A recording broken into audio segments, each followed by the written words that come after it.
Uruguay está terminando el proceso del censo de población y se espera que se confirme que la población uruguaya está en torno a los 3,5 millones de habitantes, un crecimiento muy magro que apenas continuará, según las principales estimaciones que se están haciendo, hasta 2040, es decir, poco más de 17 años, y que entonces llegará, según las estimaciones y las proyecciones que hoy se están haciendo, a 3,54 millones, apenas 400.000 más que ahora, y que entonces comenzará un proceso de caída que puede llegar incluso a perforar el techo de 3 millones y caer por debajo hacia el año 2100. ¿Esto con qué tiene que ver? Y, entre otras cosas, con que Uruguay tiene hoy una de las tasas de natalidad más bajas de América Latina. Según las últimas estimaciones que he podido revisar, se hablaba de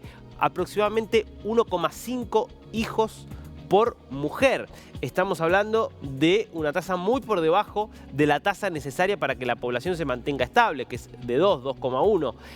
Con lo cual, de ahí viene la preocupación que llevó, por ejemplo, a Conrado Rodríguez, que es diputado del Partido Colorado, a proponer la creación de una comisión de población. Sería concretamente una comisión de expertos en política poblacional que sirva como una hoja de ruta para revertir la baja natalidad en el país, a través de investigaciones y también a través de elaboración de propuestas. Bueno, justamente de esto vamos a estar hablando con Gabriela Pedetti, que es economista y magíster en demografía y estudios de población en Uruguay. Gabriela, ¿cómo le va? La saluda Darío Misraji. Hola, buenos días, buenas tardes, mucho gusto. Muchas gracias por el tiempo.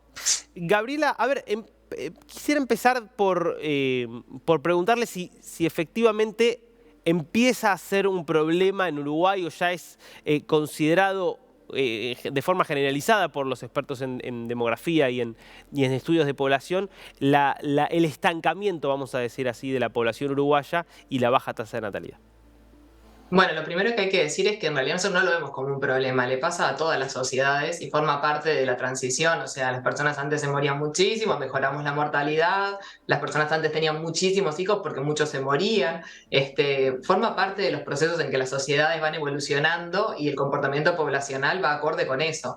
Los países, el crecimiento poblacional no es lo mismo que el crecimiento económico que veían recién los televidentes o estaban los que seguían el canal. O sea, no tener un crecimiento bajo poblacional no es, o alto poblacional no es un objetivo en sí. Entonces, eso hace o revierte la idea de que esto es un problema. Si es una situación que tiene ciertas consecuencias en otras cuestiones, por ejemplo, como se habla mucho de lo que fue la reforma de la seguridad social y cuántas personas van a aportar, o sea, sí deriva en otros temas, pero ser pocos es parte de lo que las sociedades van avanzando y es la situación común en los países más desarrollados o en todas las sociedades, ¿no? Forma parte de un proceso natural de la población. Entonces, en sí, no es un problema. Si hay que trabajarlo, los impactos que esto tiene en otras cuestiones. ¿No está asociado a una baja del crecimiento económico que decaiga la población en algunos países? Digo, por ejemplo, China. En China hay mucha preocupación del gobierno con este tema. El gobierno reconoce que es una preocupación. Digo, puede ser un enfoque de los chinos y que no sea el mismo enfoque en otros lugares. Bueno, no, o sea, en realidad no se da asociado mucho el crecimiento de población. O sea, ya desde hace muchísimo tiempo que no se asocia más el problema del crecimiento poblacional. O sea, hoy en día se habla de productividad. Hoy en día se habla de mayores personas en el mercado laboral asociados a mejores sistemas de seguridad social. O sea, hay muchas aristas en donde se puede trabajar el crecimiento económico que no tocan el deseo de las personas de tener hijos. O sea, hoy en día, ¿por qué las personas no tienen hijos? No está asociado solamente a que ven menos crecimiento económico. Incluso en economías con muchísimo crecimiento económico, las tasas de fecundidad son muy bajas. Entonces, no hay una asociación directa, no vendría a ir solo por ese aspecto que esté vinculado. En Europa hoy en día las tasas más bajas se hablan con la inestabilidad económica, con la inestabilidad del mercado laboral, pero muchas cuestiones de esta cuestión de la natalidad tienen que ver con dos ejes. Los derechos de las personas a decidir cuántos hijos quieren tener y las condiciones que hay para vivir en las sociedades en que vivimos y tener hijos, o sea, los aspectos de conciliación entre la vida familiar y laboral, sobre todo. Ujú. En lo que se ve en muchos países europeos, por ejemplo, es que Ujú. en algunos casos se ha compensado una menor tasa de natalidad con la llegada de inmigración, que ha aportado más gente a la mano de obra, obviamente declinante, además, sobre todo para trabajos que por ahí la población local no está dispuesta a realizar. ¿Le parece que esto justificaría como una respuesta o que serviría promover, por ejemplo, la inmigración? Bueno, primero que nada, considerar que la migración es un derecho y hemos firmado como países todos una gran acotación a esa idea de que esto no debería ser como moneda de compensa. Los traemos a los migrantes para que tengan hijos, sino que porque tienen derecho a venir a nuestro país y a moverse. Pero en segundo lugar, se está bastante estudiado que las cantidades de flujos migratorios constantes que tienen que venir a un país para realmente modificar la tasa global de fecundidad son en dimensiones en que ni siquiera el país y su economía estarían con capacidad de sostener.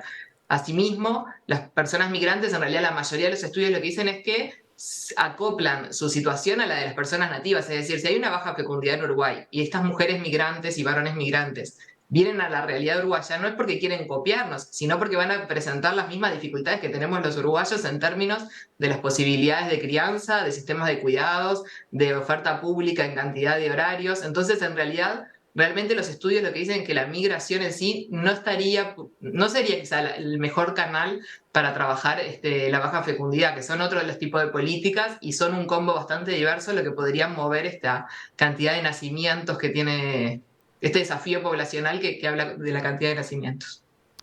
Gabriela, pero entonces, ¿usted cree que hay que promover que haya una mayor fecundidad o no hay que promoverla? Yo creo que hay que promover que la fecundidad sea la deseada y lo que las personas quieran tener, o sea, por el bien. Hoy en día, la caída de la fecundidad actual es por caída de fecundidad adolescente, más o menos la mitad.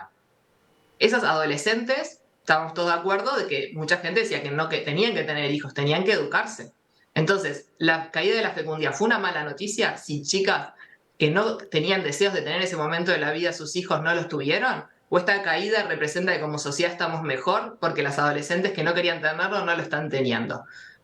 ¿Se entiende? Acá hay que ver qué es lo que está pasando. No es solo decir hay que tener más nacimientos, pero ¿en qué condiciones? ¿En qué condiciones se crían esos niños? No tener menos nacimientos es un problema. El desafío es cómo trabajar las otras variables teniendo en cuenta la población que tenemos y hay un montón de sociedades que logran crecer, que logran redistribuir, que logran acompañar su envejecimiento y la población envejecida con políticas y sigue invirtiendo en eso. Y bueno, pero en sí que haya menos niños el día de hoy o tantos menos niños que en el 2016, si esos niños en realidad eran de una población que sabemos que estaba en condiciones, situaciones de vulnerabilidad, sí, no creo que sea, no es una mala noticia que haya menos niños. Gracias, Gabriela, por este tiempo con News. No, por favor, gracias a ustedes.